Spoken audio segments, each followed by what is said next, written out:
As part of We the People, celebrating 250 years, here's This Day in History. Proudly sponsored by American Family Insurance. Hey, we are celebrating America's 250th birthday this summer on July 4th, so we have our We the People series, the people, places, and things of the past that have shaped our country into what it is today. And this next one, right up your alley, Charlie. Yeah, about the National Weather Service on this day. February 9th, 1870, President Ulysses S. Grant signed a resolution authorizing a National Weather Service. This had long been a dream for Milwaukee scientist Increase Lapham. He proposed a National Weather Service after he mapped data contributed over telegraph lines in the upper Midwest and realized weather might be predicted in advance. Lapham was concerned about avoiding disasters to Great Lakes shipping and Wisconsin farming.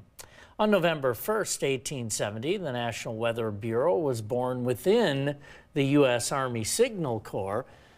Lapham made the state's first official forecast a few days later. Today, the National Weather Service is located in Sullivan, at least the one that governs this area, and provides weather data, climate data forecasts, warnings, state-of-the-art technology. That's This Day in History for February 9th. We have several across state. There's one in La Crosse, one in Green Bay, one just across the state line in Duluth, as well as the Twin Cities around here. It's interesting. I went to UW Milwaukee, and the science building was Lapham Hall.